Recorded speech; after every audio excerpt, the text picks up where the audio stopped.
The OSI teaches that everything in the universe happens according to the grand plan. But the stranger that arrived in Halcyon was an unplanned variable. From the moment he landed in Emerald Vale, his actions altered the course of history. The events on Tartarus brought about the end of the board's authority. But the board's mistakes would haunt the colony for decades to come. The damage they left behind would require the work of a generation to repair. Dr. Phineas Wells began reviving a handful of the Hope's colonists: engineers, scientists, technicians, and intellectuals. They were among the brightest minds the Earth had ever sent out into the stars.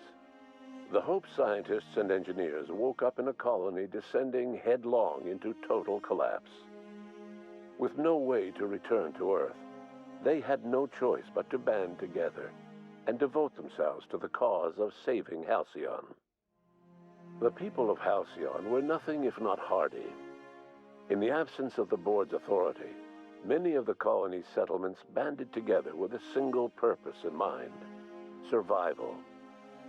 Life was especially hard in the years to come. Some towns dissolved by attrition and starvation, but most of them found a way to carry on. In the years to come, Halcyon was forced to reckon with its newfound freedom.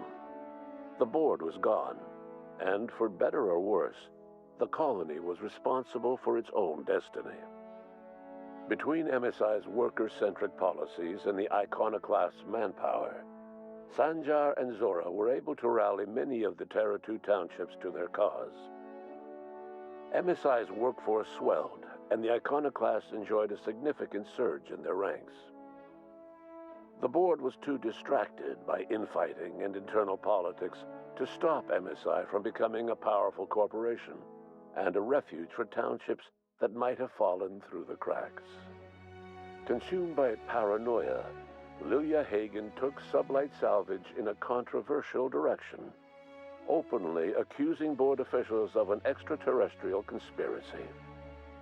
One day, an accident at the Groundbreaker's docking bay silenced her forever.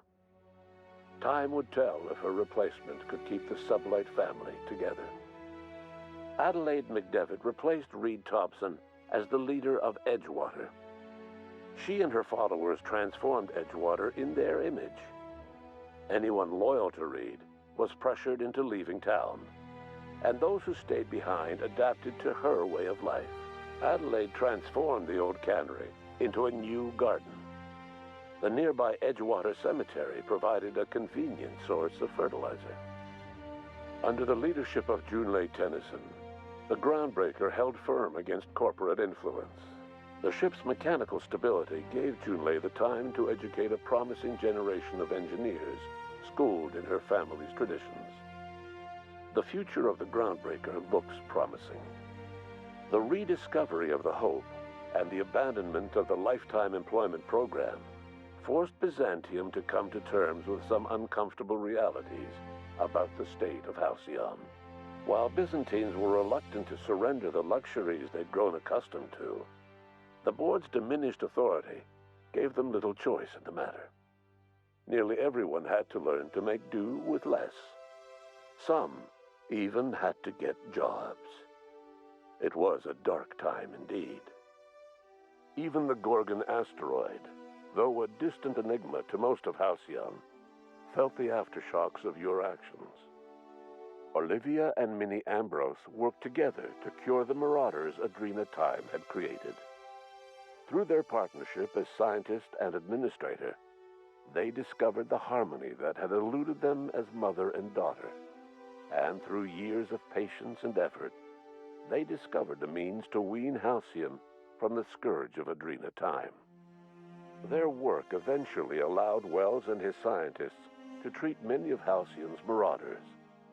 As their addiction waned, the colonists who had lived for so long under the thrall of Adrena Time returned to their communities and loved ones, and joined in the effort to save Halcyon.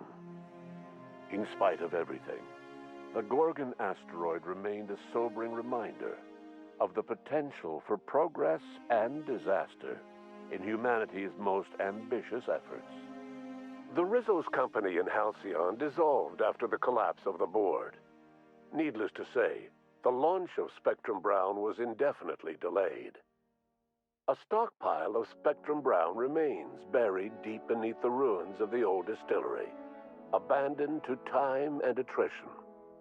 With the dissolution of the board, Ruth Bellamy found herself without the two constants in her life: Byzantine culture and her sister Belinda. In the face of this new reality, she struggled to find a direction for her life. The colony had moved on from Halcyon Helen and would require new heroes in the years to come. And so Ruth Bellamy decided it was time to exit stage left. She quietly disappeared from public view. The dissolution of the board did not mean the dissolution of the ambitions of Cedric Kincannon, the charismatic leader of Sublight Underground. Cedric offered Slugs transportation services to the newly thawed colonists and set to work ferrying resources and food wherever they were most needed. For better or worse, slug headgear became fashionable in the following years. As the board began to disintegrate, Spencer Woolrich found himself at a crossroads. Cling to what little stardom remained to him, or help usher Halcyon into its new future. To the surprise of many, perhaps himself most of all, Spencer chose the latter option. Having learned a variety of different skills in the many different roles played throughout his lengthy career, Spencer founded a radio serial dedicated to staying alive despite the odds. His subjects included how to survive violent encounters with only grazing wounds, dispense pithy one-liners for tense scenarios, and, of course, how to look good doing both. After a brief attempt at dating Helen as one person rather than two, which both Bertie and Helen found too strange, Bertie struck out on his own to try his hand at raising woolly cows. Many of his former Rangers teammates soon followed, accompanied by the woolly cow the team had originally plied with alcohol. The dairy farm thrived under Bertie's leadership and care. The Dairy Rangers privately believed that the woolly cows softened Bertie's temper considerably, although the only one brave enough to say this to his face was promptly headbutted. Due to the board's dissolution, many of the Prophet's old customers no longer found quite the same value in productivity seminars that they once had. With her business drying up, the Prophet chose to take her followers down a new path. Months later, salvagers on Eridanos found clues leading them to a seemingly abandoned bunker out in the wilderness. Inside, they discovered horribly mangled corpses, sacrificed to a blood-scrawled portrait of a sprat-headed deity. The Prophet was not among the bodies. Your influence shifted Ellie's perspective. She finally admitted, albeit grudgingly, that she just might need other people. Sometimes. With a steady income from the life insurance payouts, she was finally able to afford a ship of her own. She hired a small crew and flew supply missions to communities on the fringe. Some of them were even legal. Life in Halcyon was sobering for Felix Millstone. The grand revolution he dreamed of never came. There was no great awakening for the colony, no celebrations in the streets. There was only the hard, desperate work of trying to repair a broken colony. Felix never had a head for numbers, but if there was labor to be done, he was there to help. Eventually, Felix realized that the work of a revolution was done with two hands. As much as he enjoyed his adventures aboard the Unreliable, the vicar, known as Max, eventually decided that it was time to move on, to live out the life he had sought so long to create. He knew there were many in the colony who carried burdens much worse than the ones he had struggled with, and he devoted himself to easing their suffering wherever he could. He only ever took up arms again to defend the defenseless. Unshackled from a lifetime of striving and fighting the universe and himself, Vicar Maximilian de Soto was finally at peace. Once the matter with the Hope colonists was resolved, Junlei bashfully asked Parvati if she'd like to join her permanently on the Groundbreaker, and Parvati enthusiastically, if somewhat awkwardly, agreed. The stories of her adventures spread across the colony, and Parvati soon found herself the center of attention. Having served as the engineer of a renowned spacecraft, tramp freighters and wildcat miners sought her out by name, and in no time, she was a fixture in the Groundbreaker's mechanical ecosystem. She and Junlei were never far apart. Nyoka returned to Monarch to take another crack at making a permanent life for herself. She formed the Charon Group, a mercenary outfit of ragtag survivalists and wilderness experts. Anyone in need of a guide, or just looking to throw back a beer and swap stories, could find her camping on the trail or clearing an infestation. The SAM unit that accompanied you spread awareness of the product line's superior sanitation and maintenance capabilities across what was left of the colony. This led to a boost in SAM unit sales. Did you know that SAM units are the longest-lasting, toughest-acting cleaning solution in Halcyon? Minister Clark was released from house arrest, and his contact with you gave him a sense of renewed purpose and vigor. Once it became clear that no help would be coming from Earth, he threw his considerable efforts and talents into helping Halcyon manage the crisis before it.